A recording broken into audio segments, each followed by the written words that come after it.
Saudações aos telespectadores da TV AD Mossoró. Estamos em mais um programa Dinâmica Direito. Dessa feita, estamos aqui com o professor da UFESA, do Departamento de Direito, doutor Daniel Valença, ele que é doutor em Ciências Jurídicas pela UFPB, para falar sobre reforma política. Então não sai daí, voltamos já.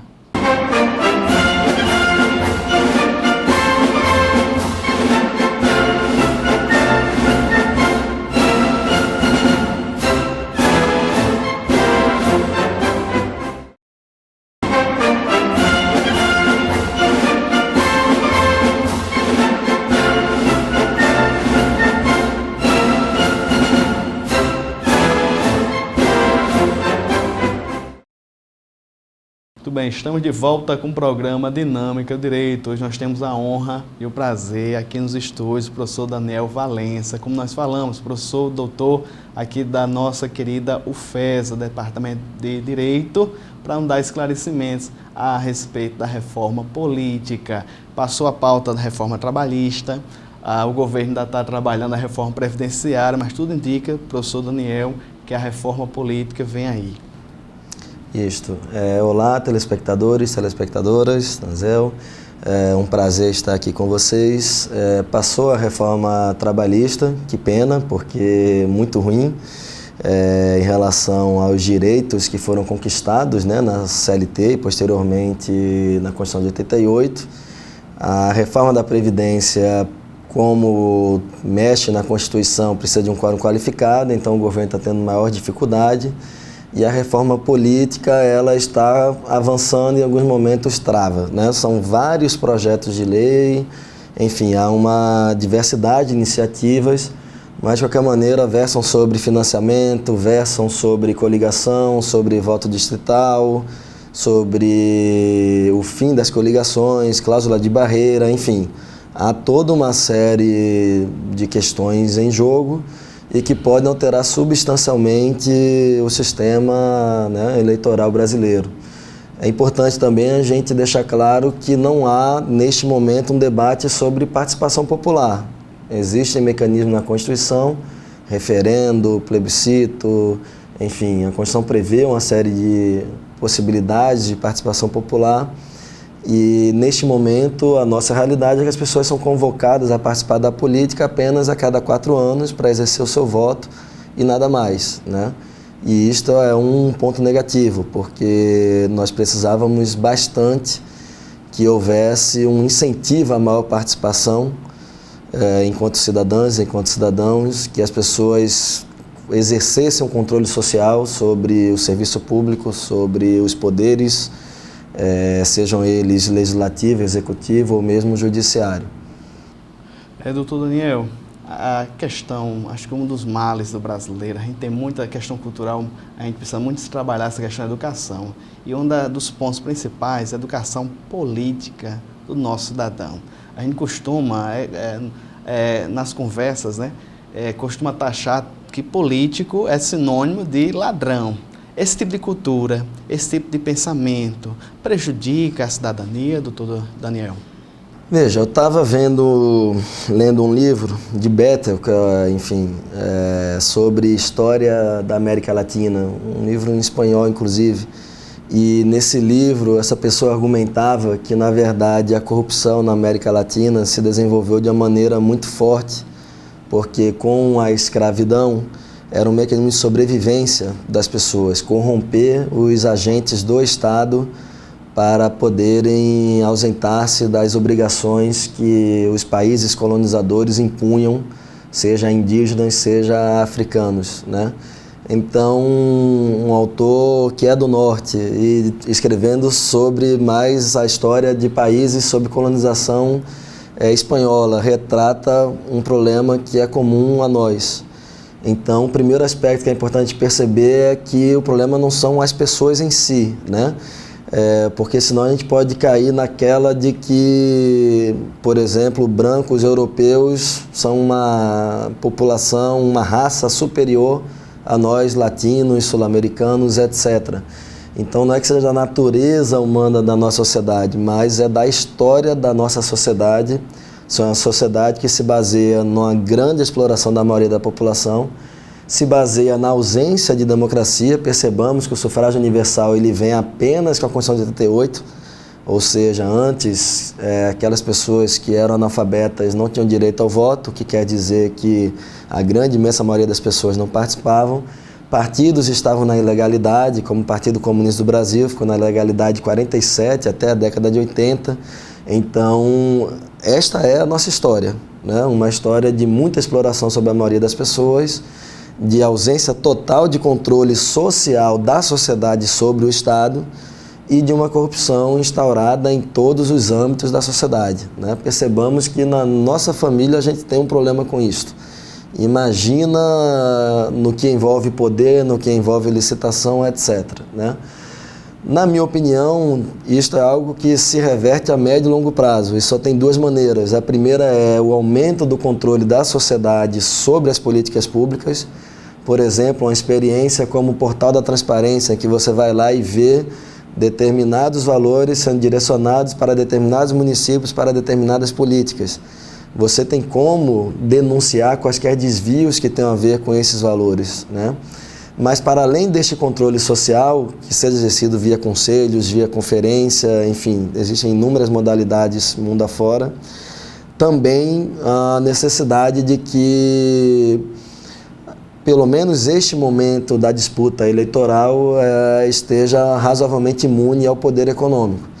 O STF deu um passo ao concretizar o entendimento de que doação de campanha para campanhas eleitorais por parte de empresa é algo incondicional, porque a empresa não tem status de cidadão, de cidadã, então não poderia participar de um processo de cidadania, mas mesmo assim continua havendo um abuso do poder econômico e faz com que o único momento de democracia que nós temos seja um momento que acaba tendo um direcionamento. Se nós pegarmos a composição do parlamento hoje, ela é uma composição eminentemente empresarial, né? Empresários vinculados à bancada da bala, vinculados ao agronegócio e a empresas inúmeras de saúde, etc., etc. E aí acaba que a agenda do parlamento do país se transforma numa agenda que não condiz com a totalidade da população, mas sim com uma parte dos interesses da população. Professor Daniel, vamos já entrar em pontos importantes, os projetos que tramitam, mas nesse contexto atual, nós realmente precisamos de uma reforma nas leis eleitorais, no pleito, é necessário? Sem dúvida que nós precisamos, né? E este parlamento que está aí, a crise política que estamos vivendo, apenas demonstra esta questão. Perceba, Nazil, que em 2013, quando houve as jornadas de junho, a presidenta Dilma ainda chegou a sugerir, dentre os 5 pontos, não me lembro que um era mais médicos, eu não me recordo de todos, dentre os 5 pontos, uma constituinte exclusiva para a reforma política. Na época houve um debate sobre a legalidade ou não da proposta, a condicionalidade. De qualquer maneira, o Congresso que lá estava disse que era contrário, né? E aí entramos num impasse que compete ao Congresso que aí está reformar todo o sistema e, por bem ou por mal, óbvio que os parlamentares vão votar também de acordo com os interesses dos seus próprios mandatos, né? Mas esta necessidade já havia em 2013, ela continua existindo e as propostas que aí estão, na minha opinião, infelizmente não atacam o cerne da questão, ao contrário, pioram, né? Como, por exemplo, a questão do voto distrital ou do distritão, né? A tendência, caso que aí venha a ser aprovado, é haver menos participação, mais concentração e, enfim, não tocar no cerne do que é o problema do nosso sistema. A nossa Constituição, próximo ano, vai fazer 30 anos. Dentre outras constituições, se a gente pegar o exemplo da americana, que é centenária, é relativamente nova, relativamente jovem. Uma nova constituinte iria ser uma nova Constituição ou apenas reformaria algumas cláusulas que a gente chama pétreas, que hoje são impossíveis de mexer? Então, na época da proposta, seria algo apenas para o sistema político eleitoral. seria uma constituinte exclusiva, né? Então a Constituição em si continuaria intocável, o que haveria de mudança seria neste ponto. O problema da constitucionalidade ou não disto é que nós temos que trazer também do sistema jurídico que é fechado, hermético e tal, para o nosso mundo real, né? Nosso mundo real da atualidade, ele inclui uma CCJ que é contra a admissibilidade de uma investigação contra o Temer e que 66% das pessoas que votaram estão respondendo a processo no STF. Então nós estamos em um impasse em que há uma crise política tremenda, em que a maioria do parlamento e o executivo, seus ministros, membros do STF, né, Gilmar Mendes, aparecem em uma ligação com o senador Aécio Neves, sendo solicitado a intervir junto ao voto de um senador em um determinado projeto de lei. Então é uma crise de Estado, né? E aí ou há um consenso de que algo profundo tem de ser feito, ou então a tendência é essa crise sempre se agravar.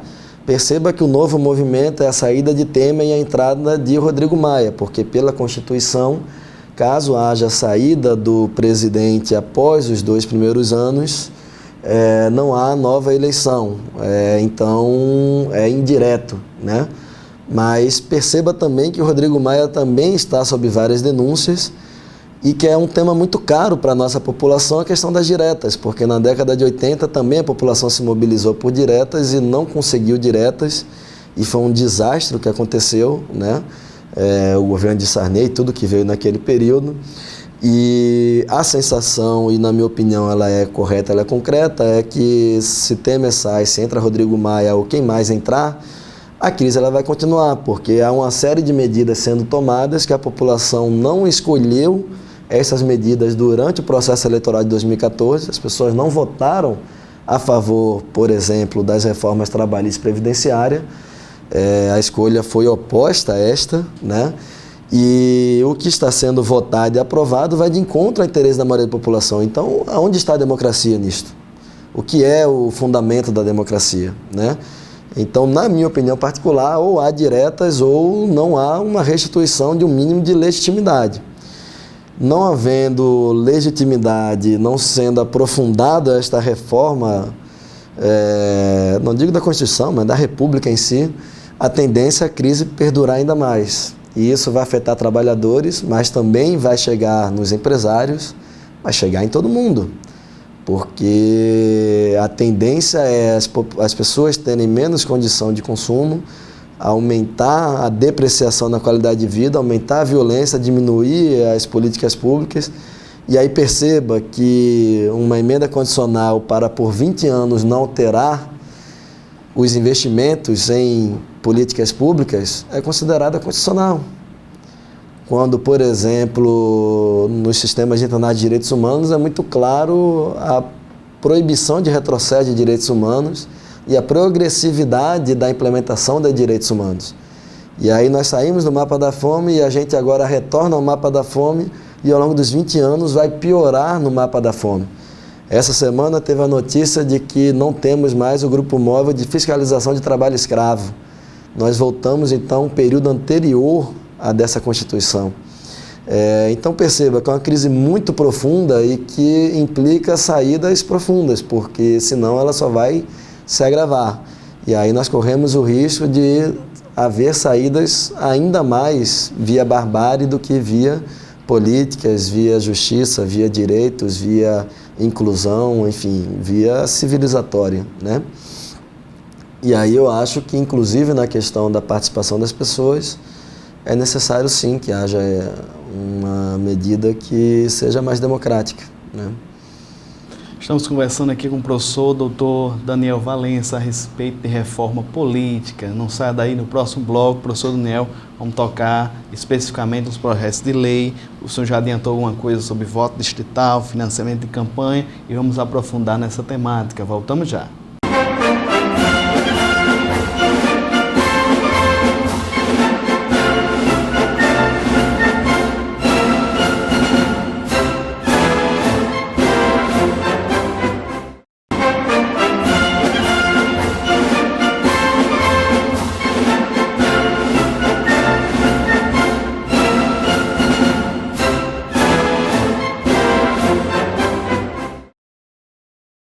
Estamos de volta com o programa Dinâmica do Direito. Hoje estamos aqui conversando com o professor Daniel Valença a respeito de reforma política. Professor Daniel, agora nesse segundo bloco vamos aprofundar sobre os projetos de lei a respeito da reforma política. O senhor pode nos ajudar aqui? Vamos já tocar em temas caríssimos, né? O senhor já adiantou algum? Vamos por temas, né? Porque são inúmeros projetos, a gente não vai ficar entrando em números. Mas, por exemplo, um tema crucial que é o do financiamento. Até a década de 80, o financiamento de campanhas eleitorais era por doações particulares, né? A partir da década de 90 é que empresas começam a financiar candidaturas. E isso vai crescendo de uma maneira que na primeira década desse século, né? 2002, 2006, 2010, atinge patamar impressionante. Imagina uma candidatura à vereança que vai gastar 1 milhão, 3 milhões de reais em uma candidatura. Necessariamente este vereador, esta vereadora vai ter dívidas com quem lhe financiou, né? Havia vários projetos para impedir o financiamento por parte de empresas, determinar o financiamento público de campanha. E como eu falei no bloco anterior, o STF, a partir de uma provocação da Defensoria Pública da União, chegou ao entendimento de que empresas não podem financiar campanhas eleitorais. Como é que funcionou neste último período? O próprio candidato pode autofinanciar-se de maneira ilimitada. Perceba que, por exemplo, João Dória, prefeito de São Paulo, gastou em sua campanha 4,4 milhões de reais, que deu 12% do total do que ele declarou, bem como particulares podem doar até 10% do rendimento bruto do ano anterior. O que acontece? Houve de um lado uma menor intervenção do poder econômico, mas de outro lado não, porque pessoas que sejam milionárias saem na frente de pessoas que sejam donas de casa, estudantes, trabalhadores, advogados, jornalistas, professores. Então há este diferencial, e aí o caso de São Paulo, mais o de Porto Alegre, Betim, enfim, uma série de cidades demonstrou este efeito colateral, que multimilionários foram eleitos com o seu próprio patrimônio, mas também cai no caso de você ser um grande empresário ou banqueiro, ao invés de você doar via CNPJ, você doa via CPF. Então, eu faço uma doação de, 1 milhão, mas que condiz com o meu rendimento do ano anterior. Então, necessariamente, tem que haver um ajuste nisto. Estabelecer-se um teto, seja para a contribuição do próprio candidato, seja de pessoas físicas para a candidatura. Não sei, 2 salários mínimos, 3 salários mínimos, 4, enfim. Mas da maneira como está, necessariamente há uma quebra a regra do jogo democrático, que é a competição igual entre as pessoas que estão em desigualdade no mundo real. O projeto atualmente é estatizar o financiamento? Há uma proposta que é o financiamento ser puramente público. Esta é uma das possibilidades, mas veja, isso vai no trâmite, no meio do debate vai ser aprovado algo, né? Enfim, você faz uma emenda ao projeto de lei e muda completamente, né? Na minha opinião, o melhor sistema seria totalmente público, que você garante com que não haja intervenção do privado em um assunto que é público. Mas vão dizer, mas aí o Estado vai gastar com algo que não tem dinheiro para gastar.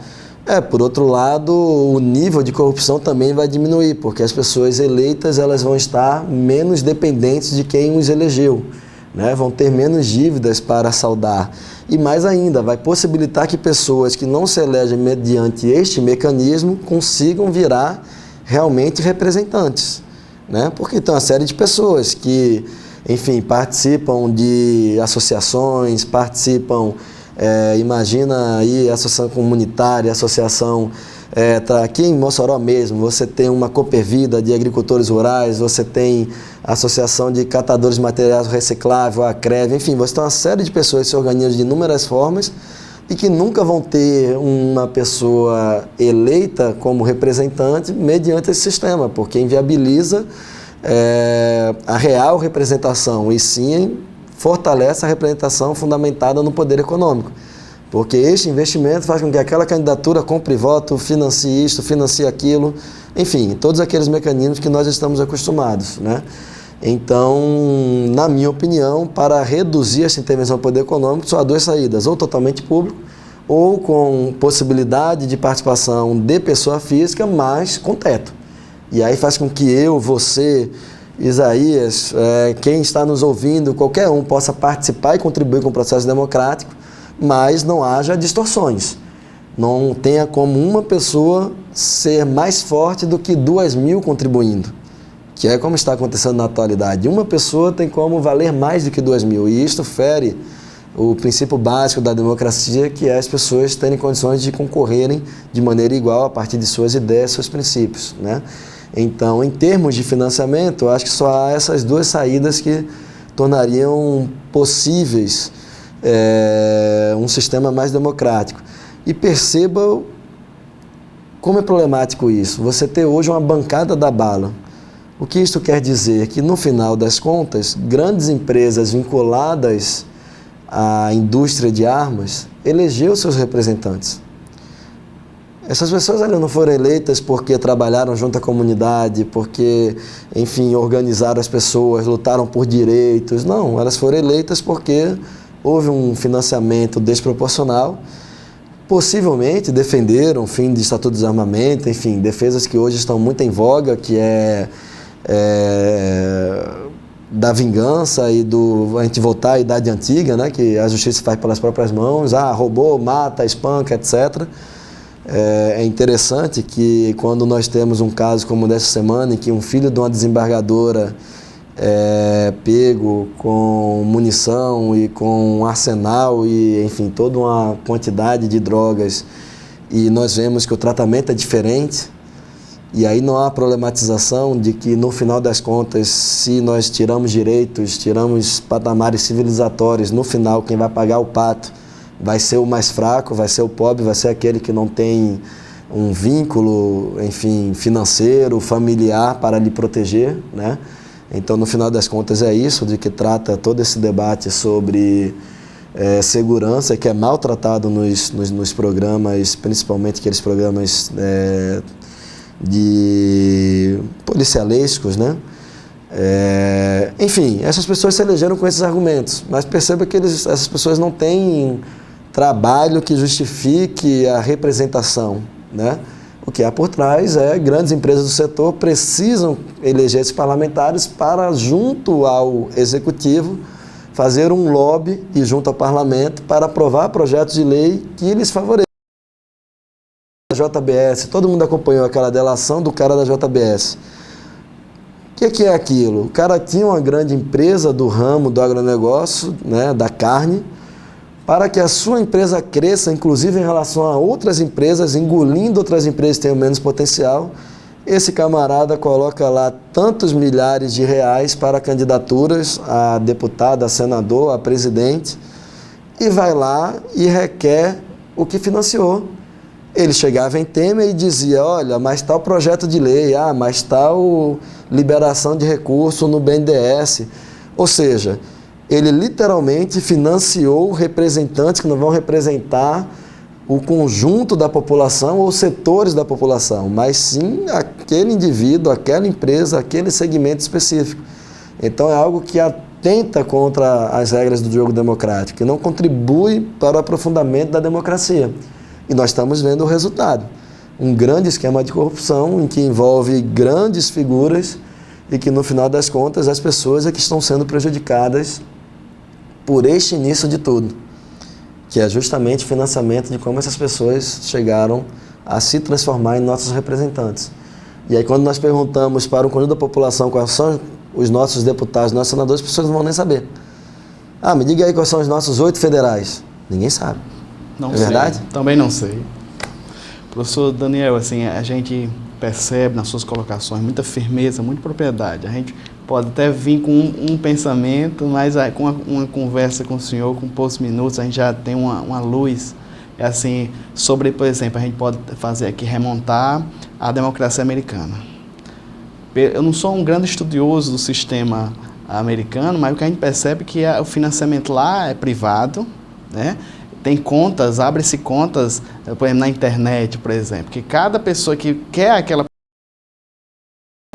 eleita, ela vai lá e deposita. Mas a gente não pode pegar um modelo, né, uma cultura diferente, uma educação política diferente daquelas pessoas e tentar implementar isso aqui. Professor, é nesse pensamento? Sem dúvida alguma. Veja, eu também não sou estudioso, como estávamos, né, debatendo antes, eu estudo muito a América Latina. Mas perceba, mesmo sem ter, né, uma pesquisa aprofundada que pudesse, enfim, abordar argumentos mais sólidos, mas tem alguns indícios, né? Perceba a dificuldade do Obama para criar o sistema de saúde público nos Estados Unidos. Se lembra daquele debate, da dificuldade de passar no parlamento, no Congresso americano? Por que isso? Porque as empresas de saúde, né, o que a gente conhece por aqui, enfim, os planos de saúde, né, as empresas de saúde tinham um lobby sensacional junto ao Congresso americano. E até hoje o país é o mais poderoso do mundo, é o mais rico e mesmo assim não tem um sistema de saúde de qualidade, né? E o lobby é algo aberto, inclusive, nos Estados Unidos, né? A questão das armas, por exemplo, que lá há um outro perfil de normatividade em relação ao porte de armas e à compra e venda, é algo aberto, como as empresas fazem um lobby junto ao Congresso em relação a isto, né? Bom, mas acho que eu concordo contigo, é muito ruim se nós tentarmos trazer um esquema pronto de outro país e, por exemplo, tentarmos implementar na nossa realidade e achar que com isso as coisas vão melhorar. Perceba o parlamentarismo, né? Parlamentarismo é algo que não é da nossa tradição. Foi implementado durante o período anterior à entrada de João Goulart, justamente para impedir que João Goulart virasse presidente, porque João Goulart tinha uma perspectiva mais popular e a maioria do Congresso, naquele momento conservadora, não queria aceitar que ele, enquanto vice democraticamente eleito, assumisse e terminasse o mandato, né? E aí fizeram um determinado jeitinho brasileiro e transformaram num pequeno período de parlamentarismo, né? Mas não é da nossa tradição. E seria uma loucura se nós adotássemos o parlamentarismo, porque imagina que esta atual legislatura brasileira do Congresso Nacional é a mais fragmentada do mundo na atualidade. Ou seja, é a que possui maior diversidade de partidos, é uma desgraça. Se eu te perguntar quais são a quantidade de siglas, você não vai saber dizer, eu também não, são dezenas e dezenas. E nós conhecemos só aqueles partidos maiores, né? O que quer dizer isto? Que se transformaria em impossível, porventura, um parlamentarismo, que exige a confecção, a materialização de um bloco de partidos que determinado presidente. Iria, na minha opinião, ser muito mais forte do que é hoje, da necessidade de distribuição de ministérios, de cargos, etc., para se ter alguma maioria, para se aprovar alguma maioria ou para se manter no poder, né? Vejamos o que aconteceu com a Dilma. A Dilma caiu pelas tais das pedaladas fiscais e hoje fica muito claro para todo mundo que crime de corrupção mesmo não são pedaladas fiscais. Você, enfim, transferir determinadas verbas de uma área para outra, enfim, mecanismos contábeis que no final das contas eram necessários, inclusive, para garantir políticas para a população do campo, né? Mas, em virtude desta diversidade, desta pluralidade, ou você tem muitos mecanismos de cargos, de ministérios, ou então não há o mínimo de sustentabilidade. Então, na verdade, a saída, na minha opinião, passa pelo financiamento público, pela redução da intervenção do poder econômico, passa. Mas há um ponto que é central, que é nós fazermos com que os partidos políticos eles realmente existam no Brasil. Existe um ou outro partido que é mais ideológico, mas a regra é as pessoas votam em candidaturas, em pessoas, e não tem a menor ideia de qual programa você está votando. E se a gente viu o conjunto das regras, por exemplo, a coligação, faz com que isso daí fique ainda mais forte. Ah, eu votei no candidato do PP, Partido Progressista, mas estava em aliança com o PT, Partido dos Trabalhadores. Acabou que entrou alguém do PT e não em quem que eu votei, que foi no PP, que são propostas opostas. Ou então o oposto, eu votei no candidato do PT, mas como o PT estava coligado com o PP e o do PP estava na frente, o do PP virou deputado e o meu voto foi para um partido oposto daquilo que eu acredito.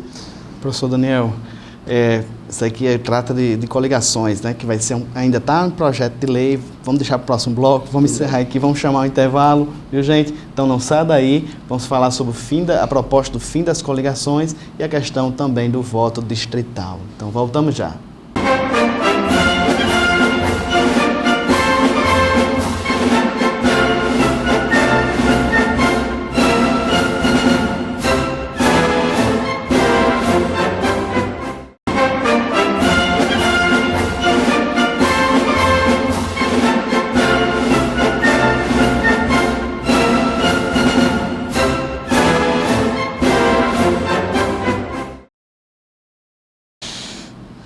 Estamos de volta ao programa Dinâmica do Direito. Hoje o assunto tá bom, reforma política, aqui com o professor Daniel Valença, professor da UFESA, Departamento de Direito, doutor em Ciências Jurídicas pela UFPB. Professor Daniel, terceiro bloco aqui.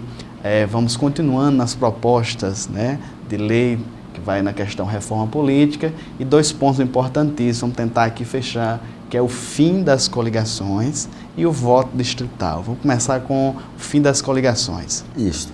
Para a gente entender o que seria o fim das coligações, nós temos que compreender como funciona hoje, né?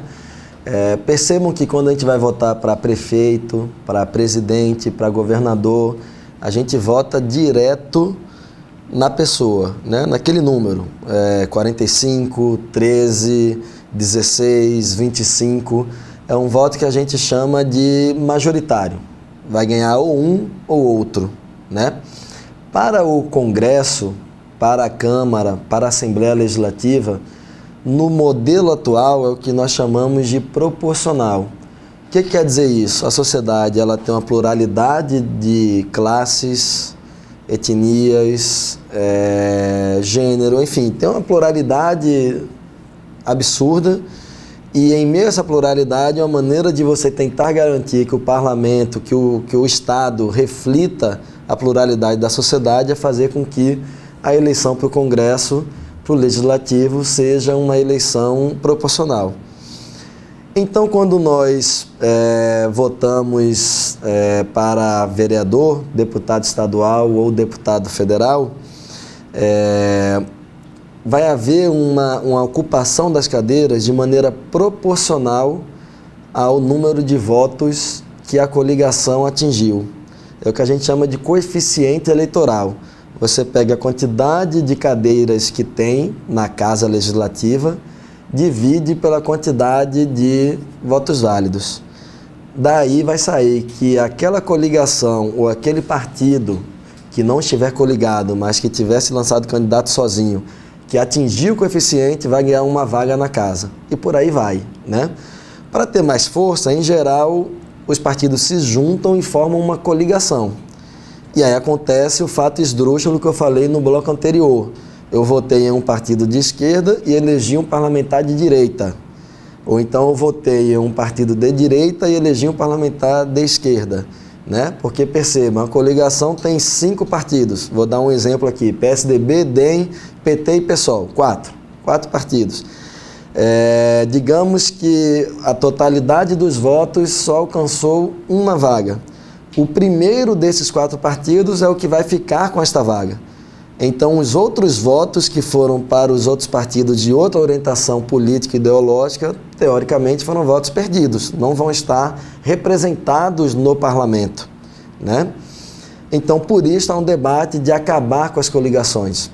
porque as coligações fragilizam os partidos, faz com que cada vez mais eles não tenham uma perspectiva de programa bem definido, que eles sejam fluidos, e mais ainda faz com que determinadas figuras captem os votos dos partidos, né? captem esses votos programáticos.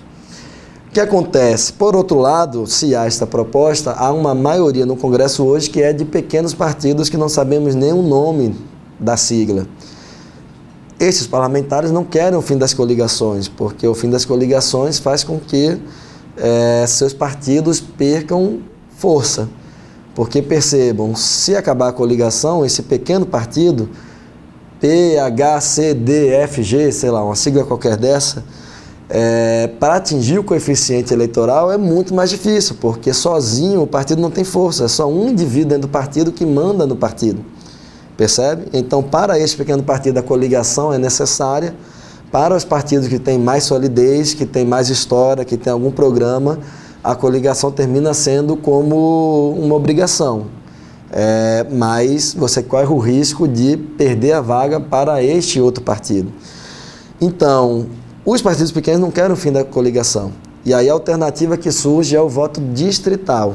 O que acontece com o voto distrital? Você faz com que a eleição para o Congresso se transforme em eleição majoritária e não mais proporcional. Qual é o risco disto? Imagina você pegar o Rio Grande do Norte e dividir em 8 distritos. Então, votaria para um deputado federal, por exemplo, do distrito de Mossoró. As pessoas em Natal votariam para o distrito da região metropolitana, etc. Qual é a grande aberração? Você pode ter um partido que tenha 30%, 40% dos votos em todo o estado, mas que em nenhum distrito consiga ter a maioria dos votos. Qual é a consequência? Não vai haver nenhum parlamentar deste partido no Congresso, mesmo este partido tendo tido 30% dos votos em todo o estado. Ou seja, o voto distrital ele vai criar uma deformação muito mais perigosa, que é o completo fim da diversidade no Congresso Nacional. É fazer com que a maioria dos votos da população daquele estado não estejam representados no Congresso Nacional.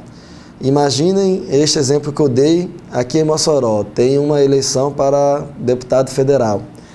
Como é que funciona hoje? Você vota lá na coligação e, a depender de a coligação atingir o coeficiente eleitoral, tem a chamada e tem a ocupação. Então, hoje tem uma certa diversidade que está ali na Câmara, apesar de não ser tão diversa assim, mas tem alguma diversidade. Pelo sistema distrital, se o candidato A tiver 30% dos votos, o candidato B, a deputado federal por Mossoró, tiver 27%, o candidato C tiver 20%, 20 com 27 vai dar 47%. O candidato A teve 30%. O candidato A vai virar deputado. O candidato B e C não vão virar deputados. Se você somar, o candidato B e C tem quase o dobro de votos do que o candidato que vai ocupar o cargo. Então, você cria uma situação em que, no final das contas, a maioria dos votos das pessoas não estará representada no Congresso Nacional. E faz com que, no mundo real, só vão entrar grandes oligarquias, digamos, jogadores de futebol que têm muita visibilidade, enfim, só vão entrar pessoas, digamos, aquelas que têm uma maior exposição e não uma pluralidade que atualmente entra, né? Seja regional, seja ideológica, etc. Então, a proposta do voto distrital, quando ela tira a modalidade proporcional e transforma em majoritária, eu imagino que ela vai reduzir a pluralidade ideológica do parlamento, né? Então, ao invés de fortalecer partidos políticos, que deve ser o fundamento de uma proposta de reforma, ela vai fortalecer grandes indivíduos em cada região. Eu imagino que cada região dessa vai acabar elegendo uma oligarquia, a de Currais Novos vai eleger uma, a de Açu, enfim, a depender de como for feito. Tem uma outra possibilidade que também está sendo debatido, é o distritão, que é não dividir o estado em seções, em distritos, mas sim o estado todo ser o distrito. Esta modalidade não existe em nenhuma democracia consolidada no mundo. Existe, enfim, algumas ilhas no Caribe, mas nenhum grande país adota o distritão, né? E, na minha opinião, uma vez mais, será algo totalmente perverso e, mais ainda, vai fazer com que a maioria dos parlamentares sejam das capitais e não de toda a diversidade que tem um estado. Uma cidade como um Rio de Janeiro, um São Paulo, vai ser praticamente só parlamentares da capital e não vão conseguir representar o interior do estado, que tem toda uma diversidade que não está representada. Então, de maneira resumida, eu creio que o melhor caminho para nós seria o estabelecimento do fim das coligações, mas mantendo o voto no sistema proporcional. Ou seja, aí sim nós faríamos com que, se 20% dos votos foram para partidos de direita, 20% da ocupação dos cargos será por parlamentares de partido de direita. Se 40% foram por partidos de centro, 40% será, né, proporcional. Dessa maneira você faz com que haja o desenvolvimento programático dos partidos e a real representação, né? Se no modelo atual é por coligação, que você vai e vota no seu parlamentar, digamos, o número 15.500 do PMDB ou o número 25.300 do DEM, né, para vereador, e este voto vai cair na coligação e vai eleger algum dos parlamentares, a possibilidade mais democrática, na minha opinião, acabando com a coligação, é você votar ou no voto em lista, que é um dos debates que está acontecendo, ou seja, o partido X, PT, vai lá e coloca 5 nomes em lista e você vota na sigla do partido, 13. Se ele atingir um coeficiente, entra o primeiro. Se ele atingir 2, entra o segundo, e por aí vai. É um voto ideológico. Isso aí é bem interessante. Há uma outra possibilidade, porque você pode me dizer, mas Daniel, assim a gente também pode fazer com que os caciques de cada partido fiquem no topo da lista e sempre sejam eleitos. Tem a possibilidade que é o voto no partido em lista flexível. O partido faz lá a lista, quando o cidadão for votar, ele vê, vota lá no número, como eu falei, 13, e depois vota no número específico do parlamentar que ele quer, 13123. E aí há um mecanismo que faz com que o partido atingiu o coeficiente, 2 vagas. Porém, a ocupação não vai ser de acordo com a lista prévia, vai ser de acordo com a quantidade de votos que o parlamentar teve. Percebe? Então você fortalece o partido, porque você não está votando direto em um vereador, e mais ainda, esse voto desse vereador não está indo para outro partido na coligação, você está perdendo seu voto. Mas você fortalece o partido votando no partido e tem o direito de, neste contexto, escolher qual é a figura que deve ser o topo da lista do partido e não aquela que o próprio partido indicou. É o que a gente chama de voto em lista flexível. Então, ao final, neste momento, quanto a tudo isso, você está debatendo fim de coligação, voto em lista fechado, voto em lista flexível, distrital e distritão. Digamos que está mais ou menos circulando por essas 5 perspectivas. Professor Daniel, assim, o cidadão deve acompanhar esses pleitos, deve acompanhar esses debates, que é muito interessante. Assim, é bem verdade que no pleito passado teve algumas aberrações. Já faz um tempinho que essas coligações estão dando problema. Pegando figuras, por exemplo, populares, né? Como vou citar aqui o parlamentar Tiririca, né? Ele é sempre lembrado. Pega uma pessoa carismática, uma pessoa muito lembrada, né? O partido pega essas pessoas para empurrar votos, trazer votos para a sua coligação. Isso também tem muitos problemas, né? Tem gerado muitos problemas. E vamos deixar para o próximo bloco. A conversa está boa. O 4º e último bloco da conversa aqui com o professor Daniel Valença sobre reforma política. Voltamos já.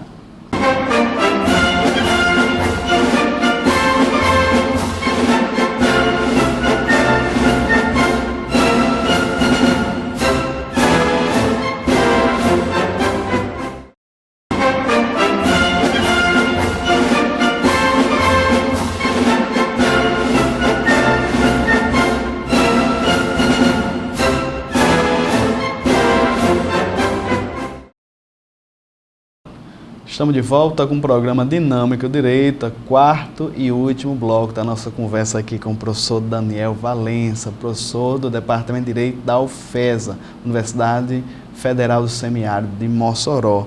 Professor Daniel, né, temos que fechar a temática, eu sei que o debate é bom, né, a conversa boa, gostosa, mas essa questão de puxar votos, né, já é o gancho do terceiro bloco. Uma pessoa carismática, expressiva, pelo arranjo das coligações, elege pessoas que não estão nada nem aí no jogo, né? Isso aí é um mal que deve ser, sim, extirpado. Como o senhor acha? Sem dúvida. E veja, se nós pegarmos o caso do Tiririca, para sairmos do Estado, né, não termos nenhum problema, e um caso emblemático. Ele levou, salvo engano, 2 ou 3 deputados federais com ele. Se nós perguntarmos para quem está nos assistindo qual projeto de lei ele ou os parlamentares que foram eleitos com os votos dele, qual projeto de lei esses parlamentares redigiram, aprovaram e que mexa na nossa vida, transforme nossa vida, melhore a vida das pessoas, ninguém vai lembrar. As pessoas não vão ter a menor ideia, né? Então, é uma distorção que, como eu coloquei, no voto distrital, isso daí é fortalecido, porque Tiririca seria eleito pelo voto distrital, porque é um voto majoritário. No voto em lista e flexível, bem mais difícil, porque a pessoa teria que votar no partido e ainda depois no candidato. E dificilmente Tiririca atingiria o coeficiente eleitoral sem estar coligado a outros partidos, né? Então, na verdade, esse mecanismo do voto em lista e flexível, na minha opinião, ele vai fortalecer os partidos, vai trazer a questão do conteúdo programático para o centro da votação eleitoral.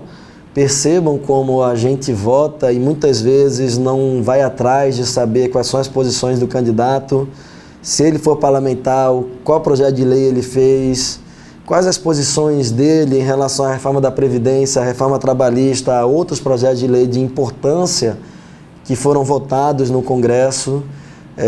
Ou seja, o modelo como está atualmente nos faz estar vinculado à figura pública, ao carisma e não à consequência do nosso voto, né?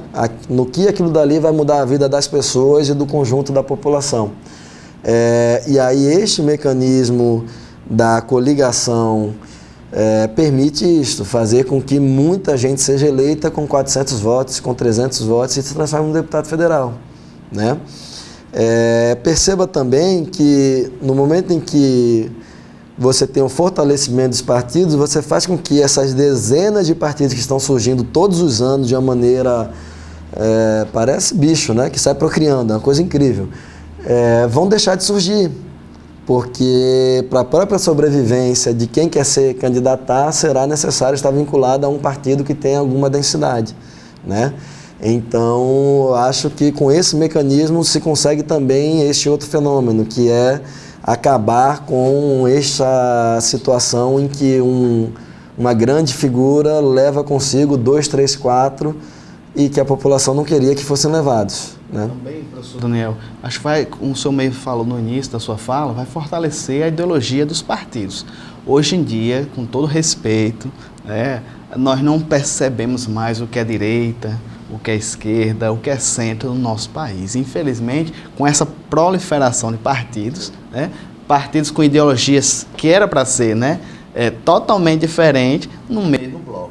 Isso aí é terrível. Sem dúvida. Veja, eu não diria que a gente não percebe diferença entre esquerda e direita. Perceba, por exemplo, nessas votações que eu citei, a da reforma trabalhista e da Previdência, como havia 2 blocos muito claros. Um bloco de direita a favor da reforma, a favor de enxugar gastos, etc. Um bloco de esquerda a favor de não.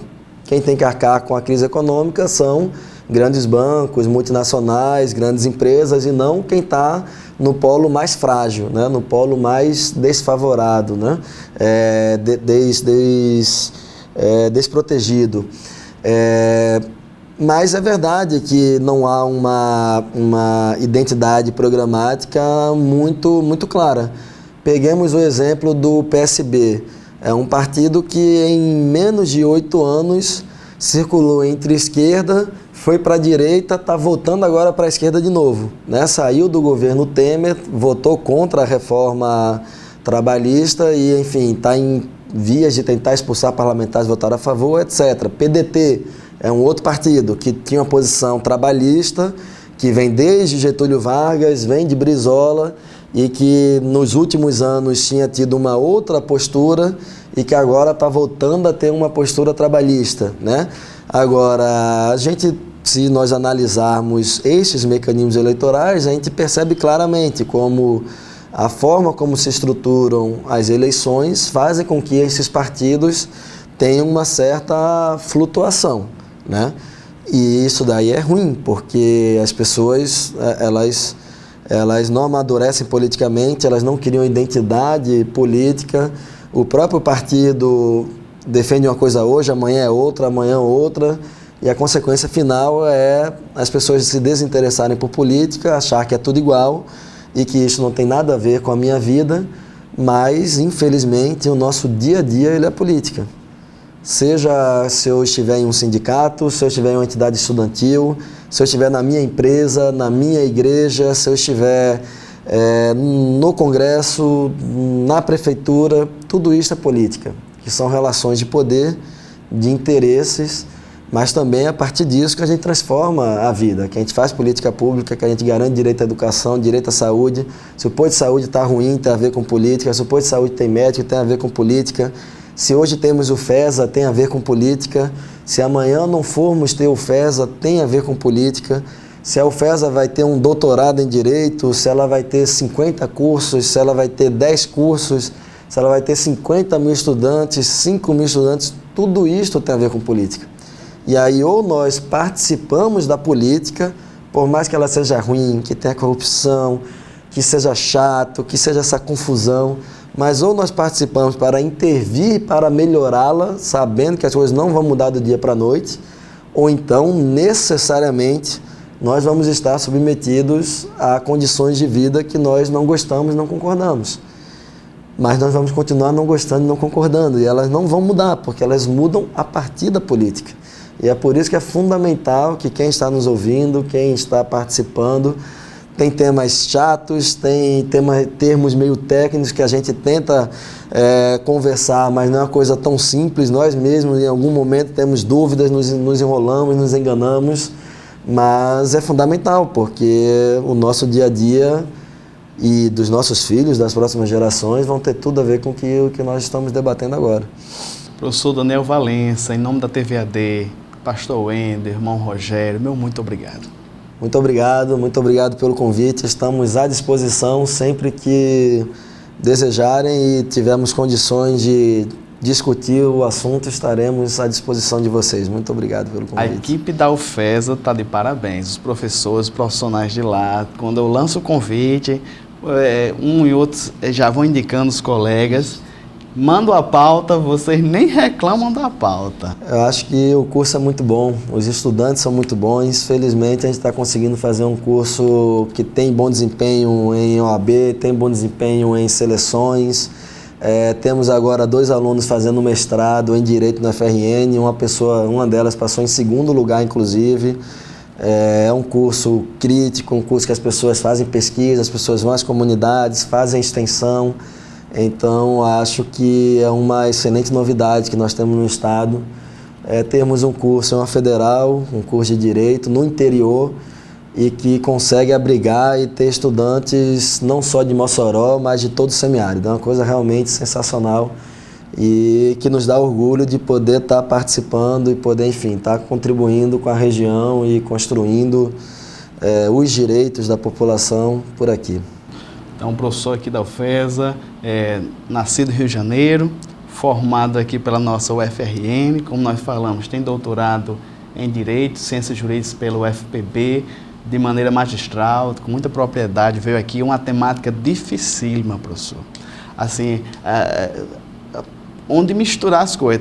Tem profissionais que deixam as paixões, né, as ideologias, entrar no jogo, na argumentação. Aí eu percebo, de maneira muito sensível, muito crítica. O senhor veio aqui, aceitou essa temática, está de parabéns, e o público de casa também foi agraciado. Muito obrigado. Estamos à disposição de vocês, é só fazer o convite que nós viremos de novo, caso não sejamos nós, como bem colocaste, vai ter professor lá nosso e professora para vir aqui cumprir o nosso papel, que é de cidadão, mas também de servidores públicos, né? A universidade não pode estar fechada no seu muro, não pode o ambiente de trabalho ser apenas a aula. Isso daqui também é um ambiente de trabalho, a gente socializar o que nós pesquisamos, o que nós trabalhamos em sala de aula com o conjunto da população. Muito bem, o pessoal de casa continue com a programação da TV AD Mossoró, logo após teremos a programação dos jovens, e até o próximo sábado, se Deus quiser, em mais um programa Dinâmica do Direito. Até mais.